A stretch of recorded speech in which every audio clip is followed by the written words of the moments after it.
Check it, we back out with Marcus G and Coach TB. And you know how we do. Coach TB is going to kick off this topic for this episode. Man, first I want to thank all of the people that went on there and watched the other podcast. Thank you. I think that's a good thing. Definitely. Because today we talking about camaraderie. Okay, so we talked about unity. We talked about innovation. Unity is people coming together. Now we talking about camaraderie. It does go hand in hand. It's more like a marriage.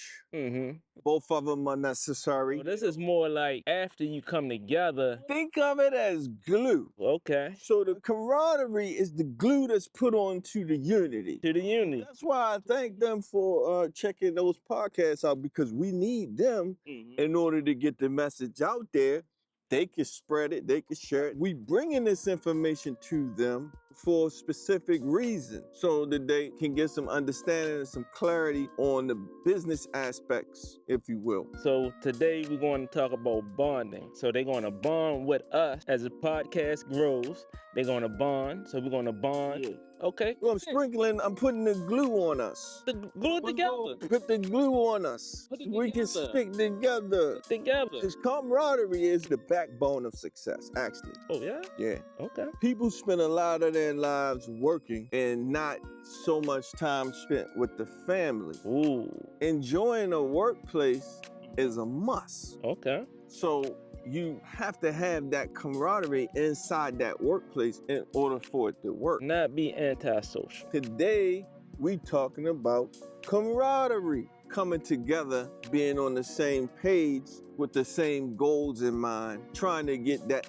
particular task accomplished. Okay. Camaraderie has to be involved. It's sort of like come together. You hear we aren't just a single individual, but we part of like a nucleus, a center, is what you're saying. Exactly.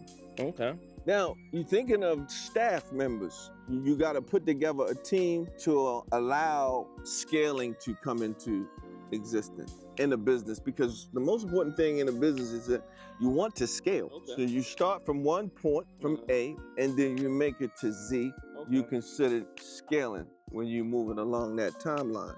Sort of like a highway. You don't want a bottleneck when the traffic gets jammed, because if it gets jammed, you slowing down and you not excelling. You're not moving forward. You want everything to flow. You don't want people driving down the highway looking at Joey over here that got a flat tire and he's out there jacking up his car. You got people turning their head as they go by, slowing down the traffic. I don't like the way bottleneck even sounds. Pay attention to what you're doing on the job. Pay attention. Don't be distracted, which will keep a good workplace, because again, people spend more time at work than they do at home. Some people. If you at work and you spending time on your phone while you supposed to be helping the rest of the crew do something, you creating a bottleneck. That sounds like rubbernecking to me. Not paying attention to where everybody's going on this highway. You're on your cell phone rubbernecking, not paying attention while everybody's working. Okay, I see that. Please, can we stop rubbernecking? If I get my job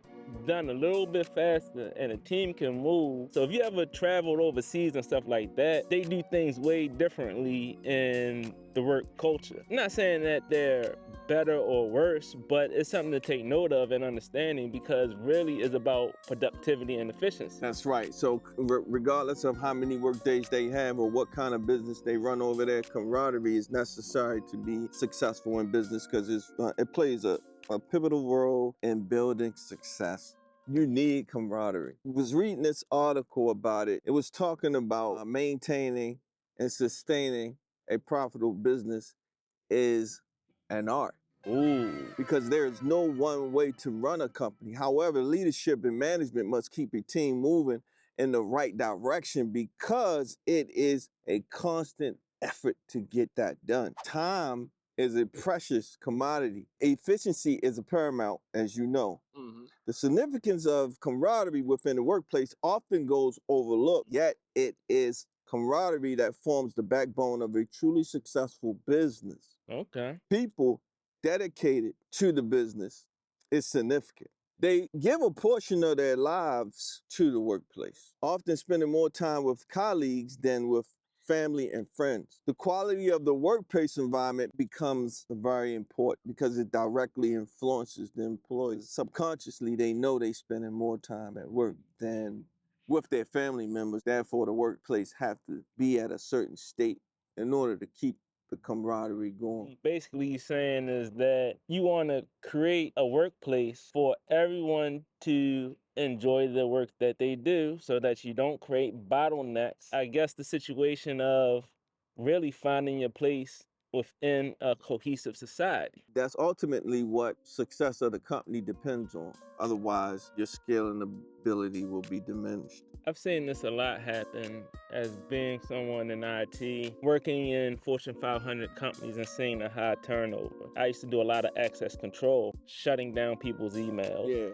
shutting down their access, and then onboarding a new individual within the team. I had always had the luxury of actually getting to know individuals within the company and get to know some of their gripes and things of that nature. As an IT person, you really get the nuts and bolts of what it takes for a business to run. Family stories. Sometimes I had a situation where somebody wanted a new laptop. I run the IT department. I was not responsible of he had to who go got to somebody else. Yeah, so if they didn't feel that you needed it, don't get mad at me. Supposed to told the people that's your boy, you know what I mean? That's my main Apple scrapper. Go ahead and give him that laptop. It don't work that way. It don't work that. It don't work that. It work like that. They like, oh man, you know what I'm saying? Yo, you black. Yo, your brother. Yo, give me a discount. I'm like, dude, you supposed to give me more. Supposed to pay me a tip because of that, not the other way around. How am I gonna grow? You ain't showing no camaraderie over here. Oh, the crazy part about it is it wasn't even somebody in my community. It was another community. I don't even want to get into it. But I heard I was all sorts of names. Oh Lord. Right, and just like at the end of the day, every day you came down and had a problem, I kept and helped you. Doesn't matter. You can do 100 things for somebody, but if you don't do the one that last 101 one, you ain't no good. That's what I heard. That wasn't real camaraderie. People never know about who knows who, so therefore in the workplace it is important to build camaraderie. Yeah, that seemed like that wasn't a comfortable place there for you, Marcus. I opened up a dealership in my entrepreneurial timeline back in 03, 04, somewhere in that area. Ran it up to like 2012, somewhere in that area, because we got hit with a storm in 2008, which was the recession. You have to have been positioned to be able to make it through that. But the storm was so bad, all you could do was make it through, you know, with your life, you know, and then to rebuild. However, I understand camaraderie because in the dealership it's very important because you're seeing different people come through and look at cars, ask you many questions, and some could kind of like tick you off in some cases. So you have to have the staff, the sales reps, finance manager, you have to have them all on ice. How you do that? Oh, you make sure you get them some donuts and coffee in the morning. You dap them up, make sure their family good. You send their wife a gift card or a Shell gas card for $50, stuff like that. You just make them understand that you value them, that you're very important to the company's success with regards to scaling. Very, very important. Moreover, a successful business must not only operate effectively in the present, but also have foresight for the future to scale and adapt to any future challenges, because there will be many challenges in building a business. This necessity is very important for a cohesive team capable to navigate complexities. Embracing innovation is one of the most important things in the business because you got to keep growing, keep building, and keep coming up with new ideas. I used to go to this trade show. I like trade shows. I used them to get away, you know. Like, and handle business. On a lot of those trade shows, I found some new innovative stuff because that's where most of the new things come out for a particular business. It was a trade show and they had many products that they were trying to sell us. And at that time, there was no such thing as a GPS putting on anything. Right? And so when that first came out, I had to get that product by any means. Because by me doing buy here, pay here, doing my own financing, holding my own paper, I had to know where that car was. So I was able to innovate by buying that product, building a relationship with the contractor, and being able to put a GPS unit on every vehicle. If the person missed a payment and I decided I didn't want them to start the car up in the morning, I would press the button on my computer and their car would not start. Because of your background and understanding finance, so you were almost like the bank, sort of like how companies issue stock. Now I'm part owner of your business, Right. and the stock that I'm holding is actually an asset. So I'm actually owner of the building. So if I decide to sell or cash in this piece of paper, I can get the value of it depending on what it is at the time in the marketplace. Absolutely. The paper that I was holding, I had multiple banks calling me to buy it. Okay. So that was an asset that I had in bundles of 50s to 100s. And you could sell a whole bundle of contracts to another bank that wanted that percentage that I was getting. Yeah. So they wanted to go ahead and say, look, let us just pay you A, B, C, and D, and we'll do the collections and we'll take these loans over, right? So of course, scaling. I said, yes, take them. Thank you. Take the money and go do it again, build up another, and then sell it to them again. So yes, it is an asset, and it is the stock in the company having that contract. It comes down to the environment of the workplace. It is very, very important because innovation comes into play at that particular time. So I was able to use my mind and say, you know what, I'm gonna go out here to this trade show and see if they got anything for me. Research and development. Research and development. I go to the trade show, get the GPS, I put them in the car, don't start the car in the morning, and of course I'm getting a phone call About her car not starting. So the car not starting, you missed the I payment. never got the call about the payment. Okay. I never got a call, hey, I was running a little something late, I can't do it. I ain't get no call like that. I got the call that the car won't start because I done sold her a bad car. So the reason that you didn't start the car because she missed the payment, so that when it was time for your employees to be paid, the money wasn't there. So you were looking out for your team, which I think constitute as camaraderie because you're looking out for everybody, including the people on your team. Is what you saying? That's camaraderie. That's camaraderie. You gotta fight for the team, man. So I had to let her know. I said, hey, excuse me, young lady, the car is fine, but your account is not. And she was like, oh, Mr. Braxton, I'm so sorry. I forgot over there. My mama came over last night and we had some black eyed peas and some pig feet.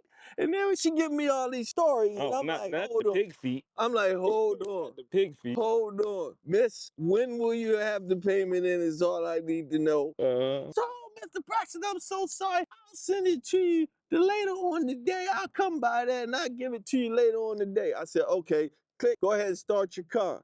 Shoot, she go to work. That's how things had to go. Sometimes it's sad. So now you're talking about reward and punishment. There's a whole article about that. We'll get into another time. Yeah, it's just like people don't really consider that it's a team of people working together to provide a service or a product. So when clients don't pay on time, it has a ripple effect, and that affects everyone in that workplace. And as a leader, you want to try to mitigate those issues. All these people have done their job, and the client not paying and them not getting their money is not really their problem at the end of the day if you're head of a corporation and a business and stuff like that, unless they are part of the collections team. That's a different story altogether. To the contract is very important to the success and camaraderie of the business. I say it could be sad sometimes because one time I didn't get payment, and then I'm gonna get off of that. Okay.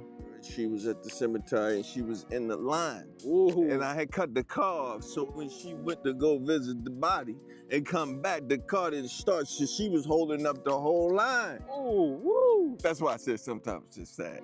Woo, woo, game. Woo. Yeah, that's a wild one right there. I mean, yeah, I she get did that to herself. Oh, Mr. Braxton, I'm gonna send it. I swear, when I leave here, I'm gonna come down there. I'm like, Yeah, let her get to the place so she can pay the money. But anyway, camaraderie is very, very important. And sometimes you have to do things and keep the camaraderie within your business.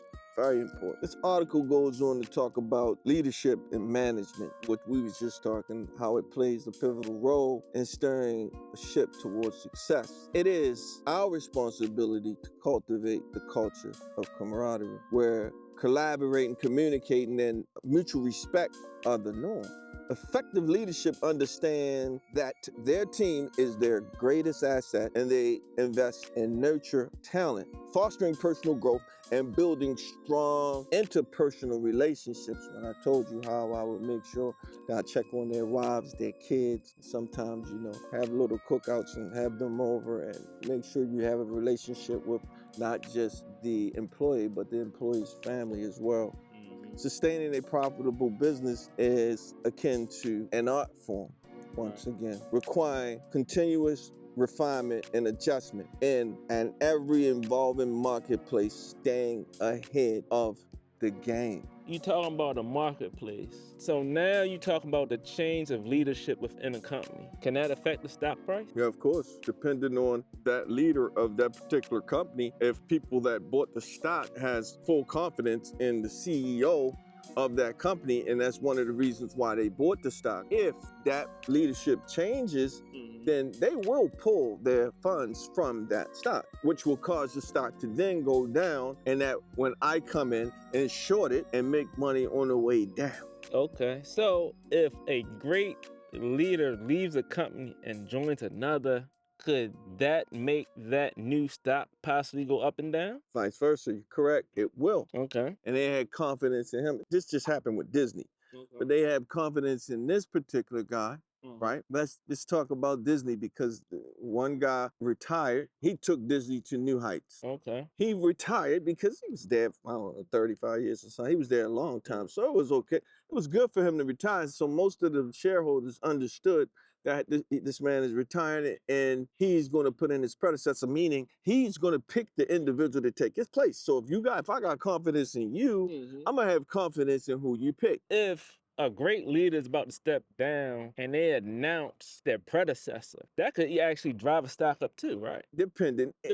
Anything can drive stocks one way or another. I'm just saying, it's a factor to go in, but we talking about camaraderie at this point particularly. Well, with Disney, when this guy retired, of course the stock is going to go down because he retired. They don't know this new guy, so after they get to know the new guy, then maybe the stock will start going back up. Then just the opposite happened. When the new guy came in, the stock went down because Bob was retiring.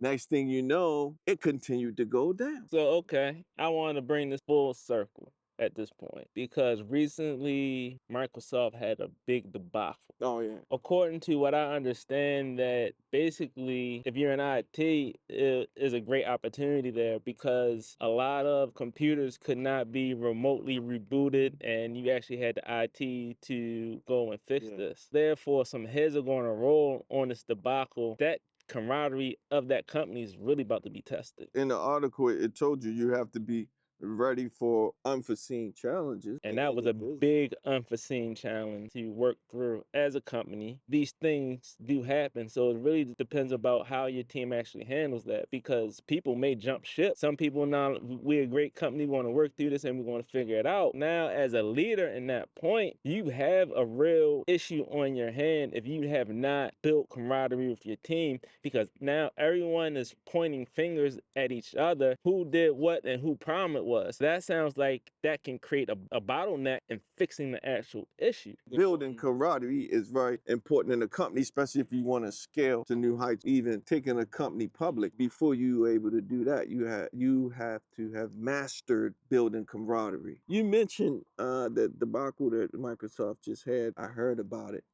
And one thing I didn't know Microsoft and CrowdStrike was doing a lot of business together. The update was really on CrowdStrike's side, but when it comes down to it, it reflects on Windows. Yeah, because they're working together. I didn't know they were working together, but when I found out, I went in and shorted CrowdStrike, and it dropped $40. But CrowdStrike did come on the news and apologize to all the clients and all the people that was affected by this situation. But by then, stock had already dropped 50. As an IT professional, normally when it comes to doing updates, I would not run an update during a workday. Maybe they ran it in the middle of the night. I don't know. Okay, so maybe I need to invest and start a new security firm and get back into my IT and cybersecurity. Yeah, you do. Yo, I'm calling you. You know who I'm talking to? Yeah, I know you know all that cybersecurity stuff. Okay, we might be long enough, okay. Okay, investment club. Okay. That's what it is, man. We're gonna try to take it public. Yeah. Oh man. Yeah. Oh man. We're gonna make that happen. It's not a thing. You just gotta build your camaraderie and make it happen. So we building that camaraderie. That's the whole point of the conversation. We making fun a little bit about business, and it's very serious. So don't take these things lightly, especially when you're dealing with people and relationships, because they are important. You know, you gotta build camaraderie with people, and if you don't, you make yourself an easy target for people to actually take your place, because now you don't have a relationship with people. So then that goes into a work culture thing. But I don't even know if we're into that work culture in this particular article. Yeah, work culture is important when it comes to camaraderie. Keep that in mind. Camaraderie is one of the most key, important aspects of running a successful business that will scale and be able to handle future challenges. Sometimes it take me a whole hour just to get to my office, and I walked in because I used to actually talk to people on my way up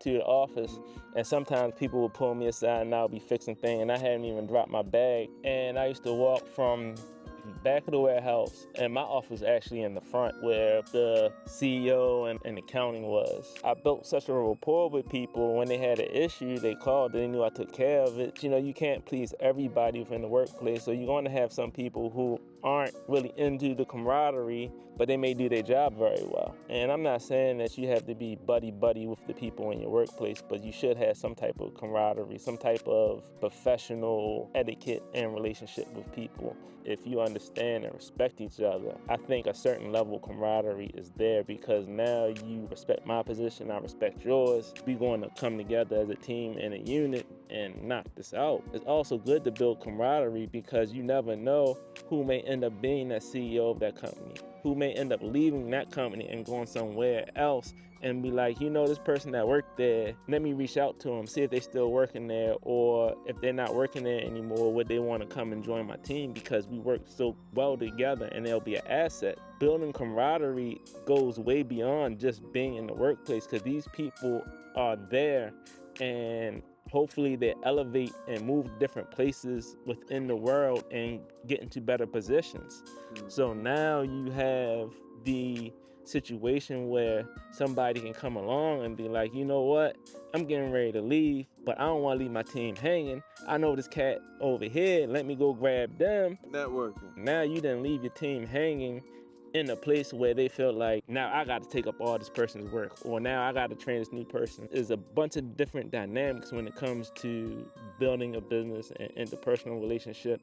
And these skills are very important as a business owner, leader, entrepreneur, business coach. You can use the metaphor of war. These people actually go through basic training together. Right. So basic training actually teaches camaraderie, because you have to work together. Using the military strategy, Sun Tzu of war, and all the other type stuff and strategies in running businesses. Just like it works for the military, as Marcus was just laying out, it can work in business. Camaraderie is very important. So if there's an individual that have no concept of camaraderie, or they don't understand how to work together with people, then just stay away from those ones and link up with ones that do, like us.